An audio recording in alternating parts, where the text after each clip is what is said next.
Assalamualaikum warahmatullahi wabarakatuh. Perkenalkan, nama saya Lutfi Zulfanifah, NRP 02119400000032 dari kelas A Metalurgi Departemen Teknik Mesin FTIRS ITS. Nah, di sini saya akan menjelaskan mengenai materi 3 bab, yaitu struktur atom, struktur kristal, dan difusi. Oke, yang pertama kita masuk ke struktur atom. Nah, sebelumnya struktur atom itu sendiri merupakan komponen terkecil atau satuan dasar dari suatu elemen. Dan yang kita tahu, atom ini merupakan susunan penyusun yang paling kecil dari segala aspek yang ada di muka bumi. Atom sendiri memiliki inti, yaitu sejumlah proton yang bernilai positif dan neutron yang bersifat netral, dengan dikelilingi sejumlah elektron pada kulit-kulit tertentu. Nah, atom ini tuh mempunyai satu atau lebih kulit, atau yang biasa kita sebut orbit, di mana setiap kulit tadi yang ditempati oleh elektron ini tadi berjumlah 2n kuadrat, dengan n merupakan nomor kulit yang dihitung dari yang terdalam sebagai kulit nomor 1. Jadi setelah nukleus, kulit yang pertama itu dihitung nomor 1. Nah, jumlah elektron pada kulit terluar tadi terluar banyak menentukan sifat dari unsur tersebut. Jika atom memiliki elektron yang sama pada kulit terluar, yaitu unsur yang pada kelompok yang sama akan memiliki sifat yang hampir sama. Dan pada tabel periodik yang kita ketahui kan gas mulia itu memiliki 8 elektron pada kulit terluar, kecuali helium yang hanya memiliki 1 kulit, dan jumlah elektron pada kulitnya hanya 2, di mana unsurnya stabil dan tidak bereaksi dengan unsur lainnya. Nah, atom-atom itu dapat membuat ikatan dengan atom yang sejenis atau atom lain, membentuk molekul dari suatu zat atau senyawa, di mana dalam beberapa hal atom-atom itu juga dapat menjalin ikatan dengan atom yang sejenis atau atom lainnya tanpa membentuk molekul, seperti halnya logam. Nah, nanti kita bahas lebih lanjut di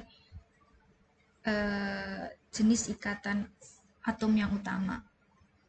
Nah, kalau dapat dilihat, AMU yaitu the atomic mass unit sebagai satuan atom berat, untuk standarnya sendiri itu 1/12 berat atom karbon, yaitu 1,66 kali 10⁻²² gram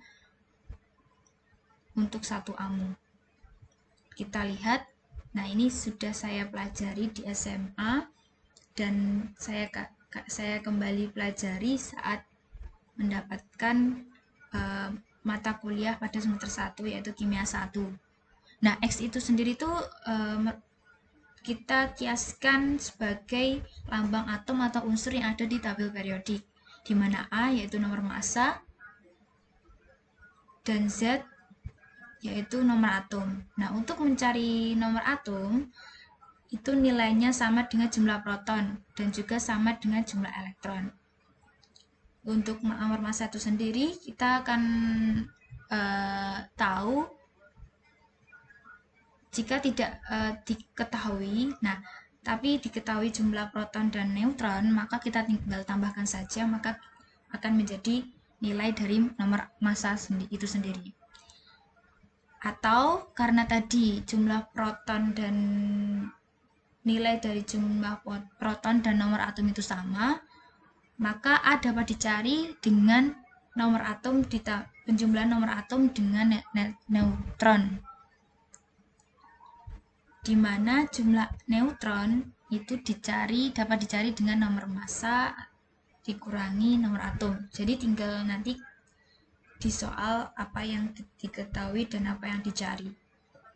Selanjutnya ada konsep ikatan atom, di mana ikatan atom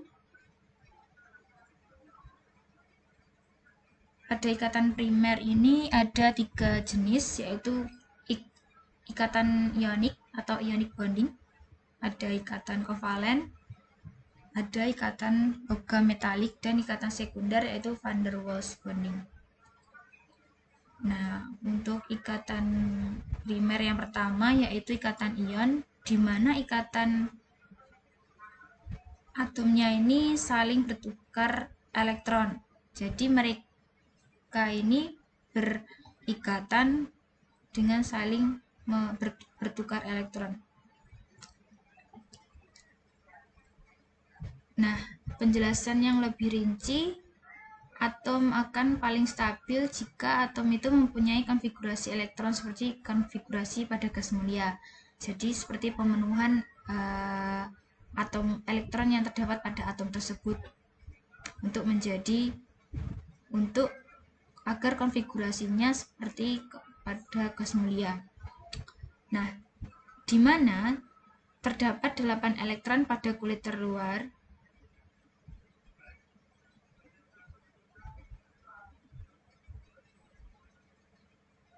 dan 2 elektron bila atom memiliki hanya 1 kulit seperti H+. Nah, itu hanya memiliki 1 elektron.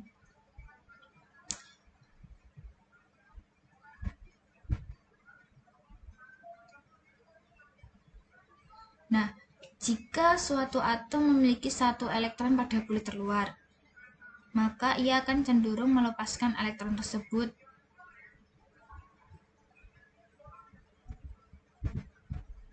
Dan kulit yang lebih dalam biasanya sudah terisi penuh kan, maka akan menjadi kulit yang terluar yang menyebabkan menjadi lebih stabil.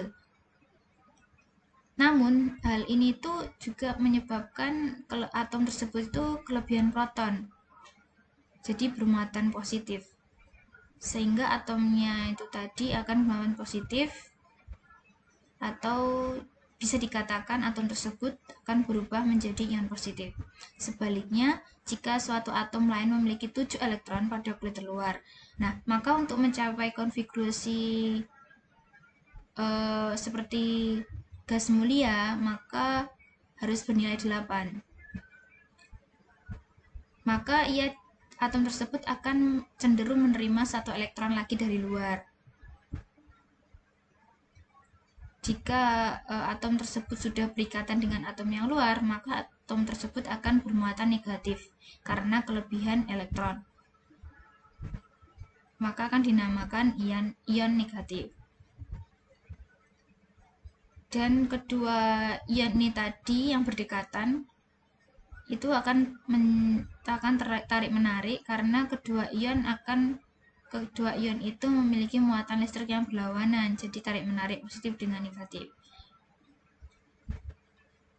Nah, karena gaya tarik menarik dari kedua atom itu akan menyebabkan mereka terikat, di mana ikatan ini disebut ikatan ionik atau ionic bonding. Jadi kita lihat contohnya atom Na dan atom Cl, di mana atom Na itu memiliki 1 elektron pada kulit terluar yang berada dekat dengan atom Cl yang memiliki 7 elektron pada kulit terluar.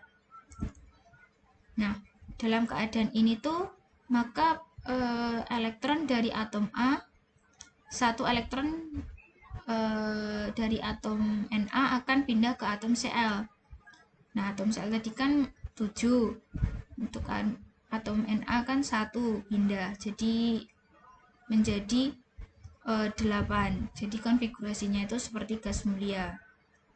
Maka kedua atom tersebut jika berikatan akan menjadi atom. atom Na menjadi ion Na+, dan atom Cl menjadi ion Cl-. Nah, kita biasa tahu sebagai senyawa garam yang sifatnya nanti akan berbeda dari kedua atom pembentuk. Jadi sifat dari sebelum berikatan dan sesudah berikatan itu akan berbeda, dan ikatannya ini akan sangat kuat dan akan relatif untuk dipisahkan. Nah, selanjutnya ikatan kovalen. Nah, ikatan kovalen ini yang membedakan adalah atom yang saling berikatan ini memiliki jenis yang sama.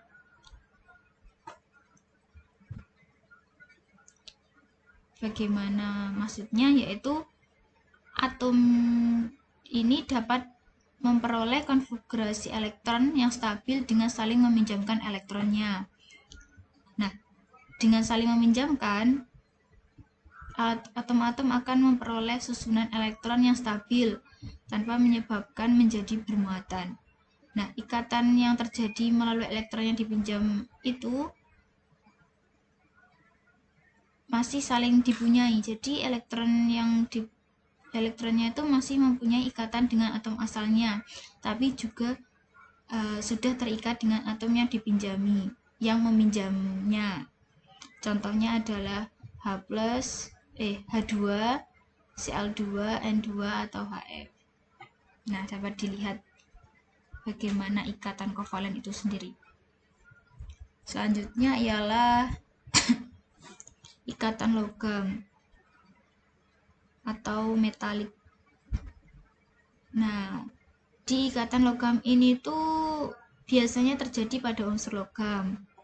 Ikatan ini tuh juga cenderung kuat, di mana memiliki pengaruh yang besar terhadap konduktivitas elektrik dan termal atau suhu. Nah, elektrovalensinya biasanya dilepas dari atom dan akan tersebar pada daerah laut yang mengikat ion. Nah, dari inti tadi dapat kita rincikan jika ikatan logam ini juga saling meminjamkan elektron. Hanya jumlah atom yang bersama-sama saling meminjamkan elektron valensinya atau elektron yang ada pada kulit terluar ini tidak hanya terjadi pada dua atau beberapa atom, tetapi dalam jumlah yang sangat banyak. Jadi setiap atom itu menyerahkan elektron valensi untuk digunakan sama-sama. Dengan demikian itu akan ada ikatan tarik-menarik antara atom yang saling berdekatan. Nah, jarak antara atom ini tuh akan tetap. Jadi jika ada atom yang bergerak menjauh, maka gaya tarik-menariknya akan menarik kembali ke posisi semula. Jadi kembali ke atom yang semula. Nah, bila bergerak terlalu dekat, maka gayanya akan tolak-menolak.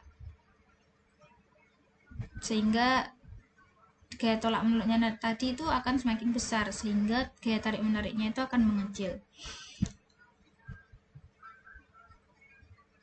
Hal tersebut akan menyebabkan atom-atom akan kembali ke posisi semula.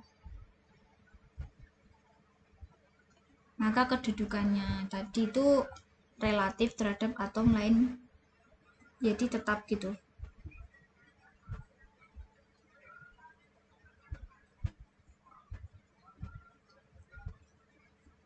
Atau ikatan pada inti-inti atom itu terletak beraturan pada jarak tertentu, di mana elektron yang saling dipinjamkan tadi seolah-olah akan membentuk kabut elektron yang akan mengisi sela-sela antar inti. Nah, jika dilihat itu ada gambar sea of valence electrons. Nah, itu disebut kabut elektron. Dilihatkan elektron ini tidak terikat pada salah satu atom tertentu atau beberapa atom saja, tetapi setiap elektron itu akan mendapatkan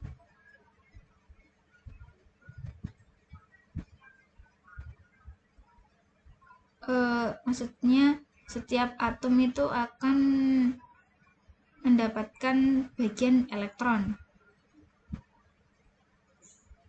Maka dari itu ikatan logam ini dapat mengalirkan listrik atau panas. Makanya logam itu kan bersifat mudah mengalirkan panas ya, dan listrik, yaitu konduktor.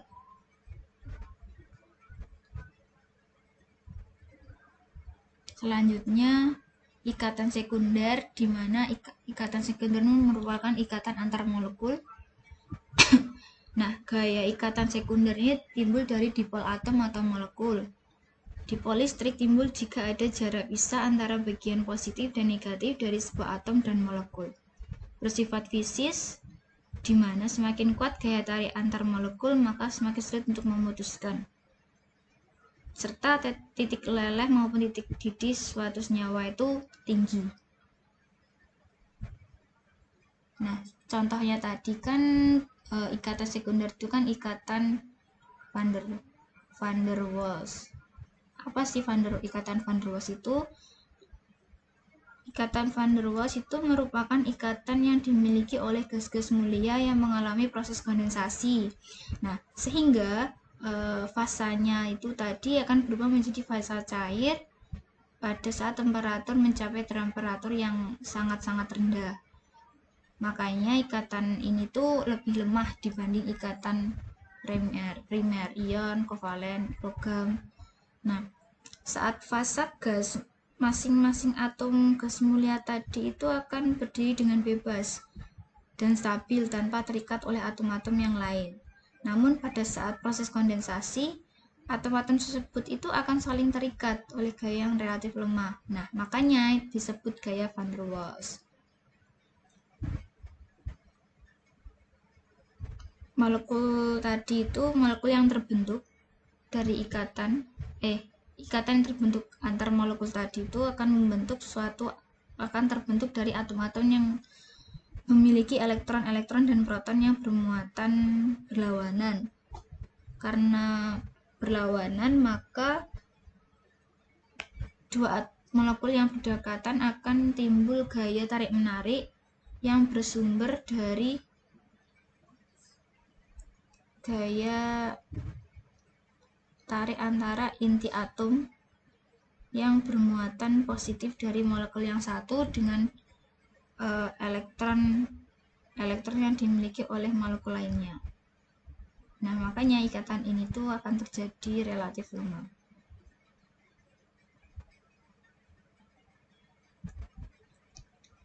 Selanjutnya yaitu kita masuk ke struktur kristal, akan saya lanjutkan pada part